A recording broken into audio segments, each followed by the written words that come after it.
बहरिया town के लिए जो फैसला सुप्रीम कोर्ट का आया है और वो पैसे सिंध गवर्नमेंट को देने की बात की गई है, तो मैं तो यहाँ ये ज़रूर निगरां वज़ीर आला सिंध से कहूँगा कि इस पैसे को पूरे सिंध में, लेकिन ख़ास तौर पे कराची के अंदर ज़रूर इस्तेमाल करें। इस वक्त कराची में रोड रास्ते टूटे हुए हैं और जहां हम इन्वेस्टमेंट ला रहे हैं और तरक्की की सफ़र पे गामज़न है, तो इस पैसे को इसका बेशतर हिस्सा कराची में लगना चाहिए ताकि माशी हालात बेहतर हों, और सूबे में भी लगना चाहिए। मिडल ईस्ट के ममालिक हैं, यूएई ख़ास तौर पे, वो पाकिस्तान में बहुत बड़ी इन्वेस्टमेंट करने जा रहा है और बाकायदा तौर पे कल उन तमाम याददाशों पे साइन किए गए। मैं इसे खुश आइन करार देता हूँ, मुबारकबाद देता हूँ वज़ीर आज़म पाकिस्तान को और ख़ुसूसी तौर पर आर्मी चीफ़ को, जिनकी अनथक मेहनत,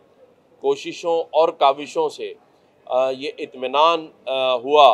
हमारे यूएई के ममालिक को, और जिन्होंने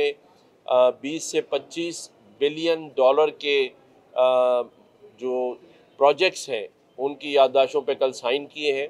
और सिर्फ यही नहीं, इसके बाद कुवैत और बाकी ममालिक भी, जिसमें कतर भी शामिल है, तकरीबन मैं ये समझता हूँ आने वाले 3 से 6 महीनों में तकरीबन 100 बिलियन डॉलर के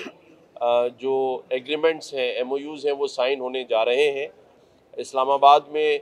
भी एक मीटिंग बुलाई गई है जिसमें तमाम ही बड़े एक्सपोर्टर्स को मदऊ किया गया है। मैं भी उसमें शामिल होऊंगा और पहली अपॉर्चुनिटीज़ जो हैं वो पाकिस्तान में रहने वाले एक्सपोर्टर्स को, इंपोर्टर्स को और लोकल इन्वेस्टर को दी जाएंगी, और उसके बाद फिर बाहर के ममालिक को भी कहा जाएगा कि वो डायरेक्टली आके यहाँ काम करें। आसिम मुनीर साहब ने, जो आर्मी चीफ़ हैं पाकिस्तान के, सपे सलार हैं, उन्होंने सरहदी दहशतगर्दी के मुकाबले के साथ साथ माशी दहशतगर्दी का मुकाबला करने का तहिया कर लिया है, और उसकी मिसाल आपके मुल्क में स्मगलिंग की रोकथाम, इनलीगल अगवानियों का इनखला, और उसके साथ साथ आपने ये देखा होगा कि डॉलर का इस्तेकाम और नीचे आना, और फिर अपने तमाम ही पड़ोसी ममालिक को ये यकीन दिलाना कि पाकिस्तान बहुत साजगार है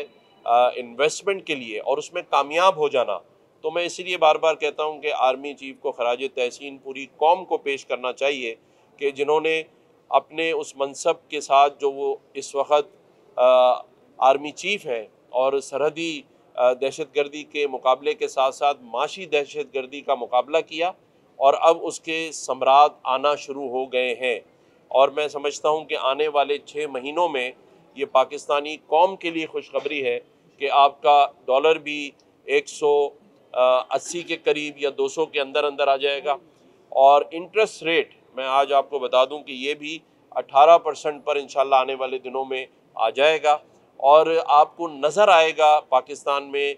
खुशहाली, क्योंकि जब आपके 25 बिलियन डॉलर यूएई से, और उसके बाद जो मैं 100 बिलियन डॉलर की बात कर रहा हूँ,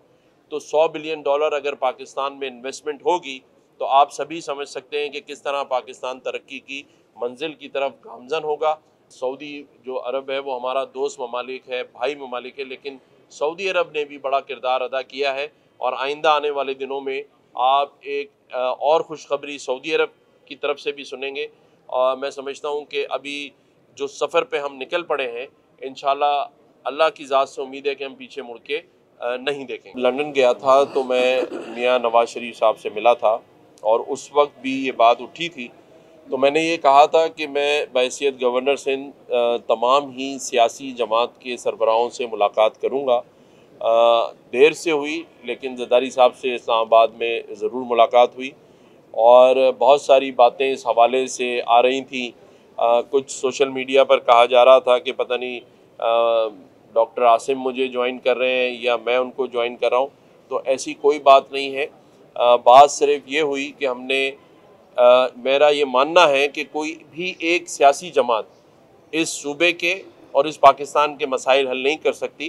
तमाम स्टेक होल्डर्स को साथ बैठना होगा, और ख़ास तौर पे मैं आवाम को इस बात का यकीन और एतमाद दिलाना चाहता हूँ कि बहैसियत गवर्नर सिंध जरदारी साहब हों, नवाज़ शरीफ साहब हों, या कोई मौलाना फजलुर रहमान साहब हों, खालिद मकबूल भाई हों, इन सब से मिलने का मकसद मुझे अपने सूबे में खुशहाली के लिए बात करना है।